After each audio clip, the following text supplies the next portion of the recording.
Well, we begin tonight with a developing story out of Russia. The anti-secrets website Wikileaks has now released a letter that was allegedly written by Edward Snowden. Here's part of that letter. The Obama administration has now adopted the strategy of using citizenship as a weapon. Although I am convicted of nothing, it has unilaterally revoked my passport, leaving me a stateless person. Without any judicial order, the administration now seeks to stop me exercising a basic right, a right that belongs to everybody, the right to seek asylum. Meanwhile, earlier today, we found out that an anonymous Russian official told the LA Times that Snowden has now filed for asylum in no fewer than 15 countries. For reaction on the letter and the latest in the Snowden saga, I was joined earlier by RT political commentator Sam Sachs and Abby Martin, host of Breaking the Set. And I started off by asking Sam if there was any proof that this letter was in fact genuine. Take a look. Well, it seems like it is.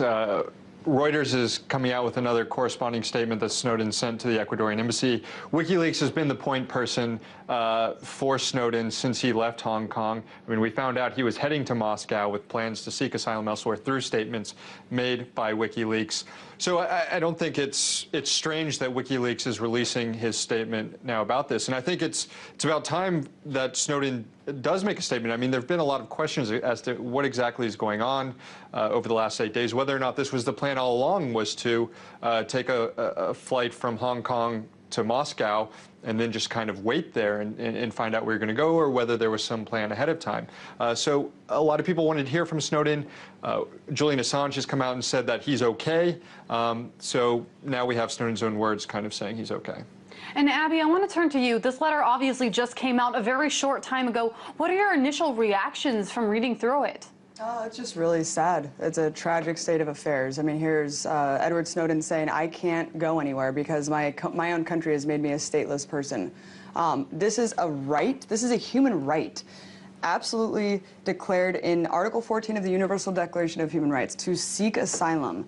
And the fact that President Obama has demanded his passport to be revoked, he's pressuring leaders of other countries to not grant him asylum. I mean, what country are we living in here? This is trumping a Universal Declaration of Human Rights that everyone should have on the entire planet. We've had no problem taking in political prisoners or political dissidents from other countries who actually have been charged with crimes. So it's an utter disgrace. And it is interesting to point out that there has been no extradition treaty between Russia and the U.S., and there currently is none.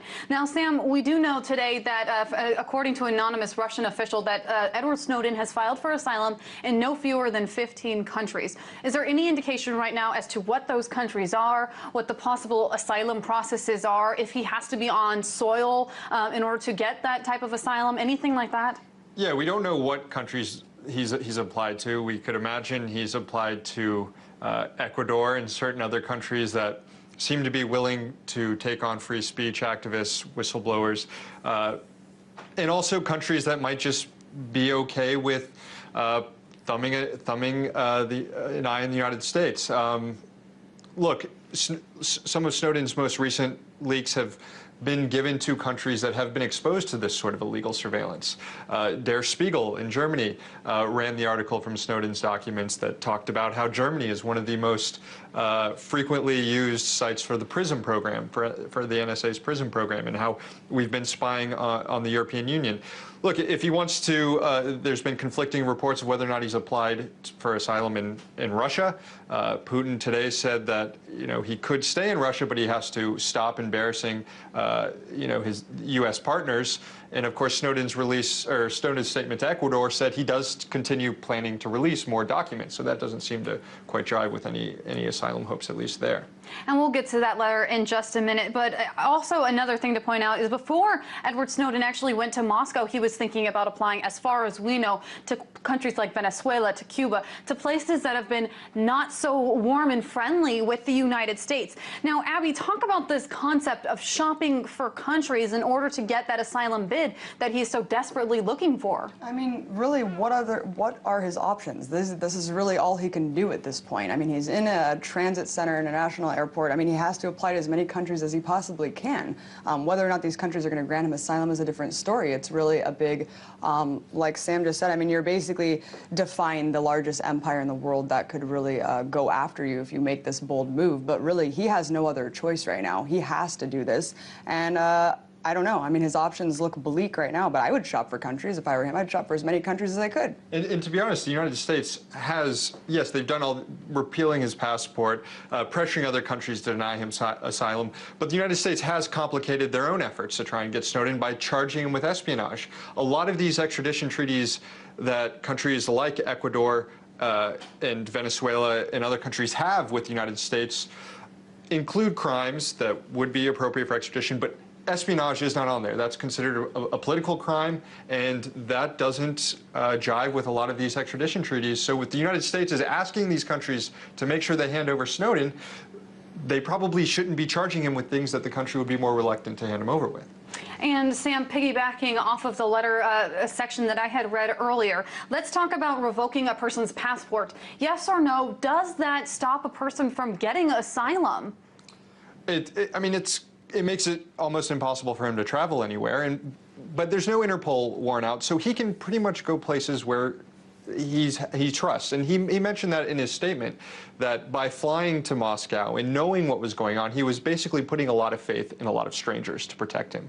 And that's kind of how he has to live throughout now, because there are a lot of countries that he can't fly into now.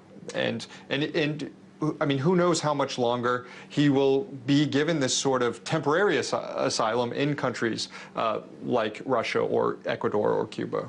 And Abby, I want to read another part of the letter. It says, quote, "In the end, the Obama administration is not afraid of whistleblowers like me, Bradley Manning, or Thomas Drake. We are stateless, imprisoned, or powerless.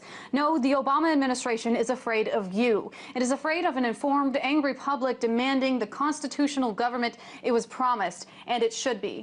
Abby, your thoughts? Well, it's obvious to anyone who looks into this program, the insane spying grid that Snowden has shed some light on, that this is not about terrorism.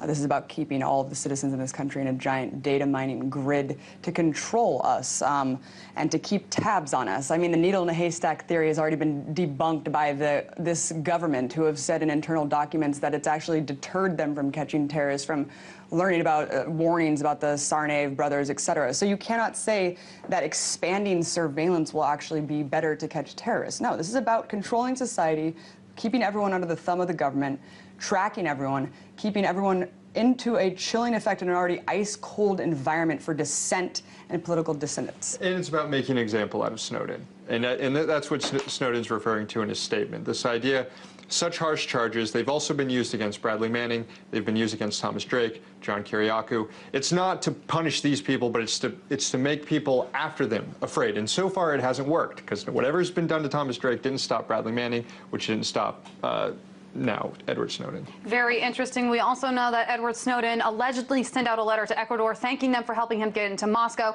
also saying that he wanted to be free because he wants to have the ability to release documents in the future. Breaking the Set host Abby Martin and Sam Sachs, political commentator, thank you so much for weighing in. Thanks, Megan.